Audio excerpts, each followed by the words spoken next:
Hola, ¿qué tal? Muy buenos días, tardes, noches, en la hora en la que nos estés escuchando. Mi nombre, para quienes lo conocen y para quienes no, es Israel Quiñones y estamos reunidos una vez más para platicar acerca de las videocolumnas de aquí de STRM Noticias.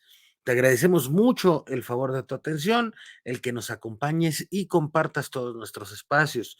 Sobre todo solicitamos tu apoyo en redes como YouTube con el like y la suscripción al canal para poder llegar a más gente que vea nuestros contenidos, pero sobre todo que tenga la posibilidad de acceder a información real. En esta ocasión quiero compartirles esta columna que titulamos Los movimientos obreros toman las calles del orbe. Es necesario preguntarse hacia dónde se encamina el movimiento obrero y qué dirección debe seguir ante el escenario tan complicado que se presenta para la clase trabajadora. Y es que las condiciones económicas pospandemia, la falta de cumplimiento de parte de la patronal y los gobiernos, así como la planeación de automatización y acumulación del capital, han forzado a las organizaciones sociales y sindicales a tomar las banderas de lucha. Han llevado a definir una ruta de movilización apenas en el inicio de este 2023.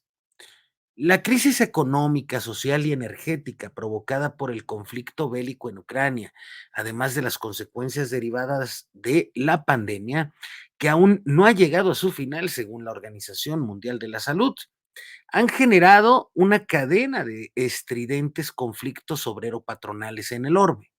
Las grandes movilizaciones en Francia, la reciente huelga de maestros en Reino Unido, además de las movilizaciones unitarias en México, son una muestra clara de que los sindicatos y los trabajadores en su conjunto han decidido enfrentarse a las imposiciones planteadas desde los grandes organismos económicos, tales como el Fondo Monetario Internacional, el Foro de Davos o el Banco Mundial.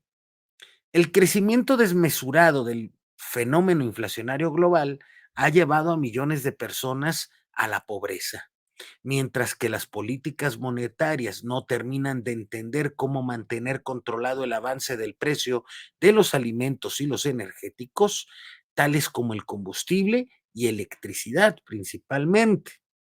En este marco, la clase trabajadora ha decidido exigir mejoras sustanciales en sus salarios y prestaciones, además de encontrarse envuelta en una batalla decisiva en lo que se refiere a las pensiones. Francia se ha convertido en un bastión en el tema de las pensiones de los trabajadores, ya que en medio del aumento de los denominados commodities, el acceso de los trabajadores a agua caliente o a contar con electricidad en casa se ha convertido en una verdadera odisea. Aunado a esto, la baja en las pensiones se convierte en una auténtica catástrofe. Por ello, la radicalización que han adoptado las centrales sindicales francesas, con grandes victorias en las calles de las principales metrópolis de esta nación europea, que, sin embargo, no han logrado frenar las reformas promovidas por el gobierno de derecha liberal que encabeza Emmanuel Macron. Por otro lado, el estallamiento de la gran huelga de maestros en Reino Unido, movilización que no se veía hace más de una década, va en busca de mejores salariales sustanciales para este gremio. De manera que este 1 de febrero, Inglaterra y Gales quedaron prácticamente paralizadas, ya que a los educadores se les sumaron los trabajadores ferroviarios, organizaciones estudiantiles, entre otros gremios laborales. La justa búsqueda por un salario adecuado se ha transformado en una batalla por la dignidad de la educación en una nación que se supone ha sido ferviente luchadora de los derechos que rigen en Occidente, siempre y cuando estos derechos y libertades no entorpezcan el crecimiento de los grandes capitales privados. En nuestro país tenemos a los medios de comunicación enajenados con el rompimiento amoroso que ha sufrido el expresidente Peña con Tania Ruiz.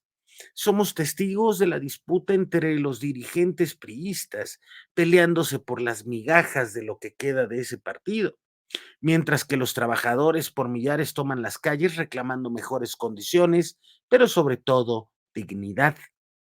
El Sud-Notimex marchaba exigiendo solución a una huelga con más de 1000 días de haber sido estallada.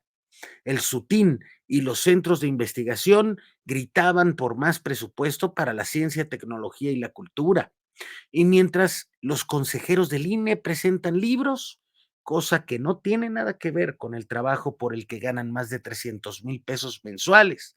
Los trabajadores del SUNAFIN luchan por el respeto a su organización y la bilateralidad, así como todas las organizaciones sindicales y sociales hacían un pase de lista frente al antimonumento de la Avenida Reforma en exigencia por la aparición con vida de los 43 normalistas de Ayotzinapa. La lucha por la dignidad es encabezada por el movimiento obrero, asunto no reconocido por los capitales privados y los poderes políticos. Sin embargo, es importante comprender que los recientes acontecimientos son resultado de políticas depredadoras, excluyentes y acaparadoras. Los trabajadores deben tener claro que su unidad, así como su capacidad de organización y movilización, serán cruciales para alcanzar las metas trazadas. Asimismo, la izquierda deberá retomar y accionar con las banderas históricas con las que ha venido caminando. Los movimientos progresistas nacieron en el seno obrero y hoy se convierten en luchas por la dignidad humana que deberemos afrontar, enfrentar y ganar en unidad. Muchas gracias por habernos acompañado. Ayúdame a compartir esta videocolumna y todos los espacios que compartimos puntualmente aquí en strmnoticias.org. Mi nombre es Israel Quiñones. Nos estamos leyendo, oyendo y viendo.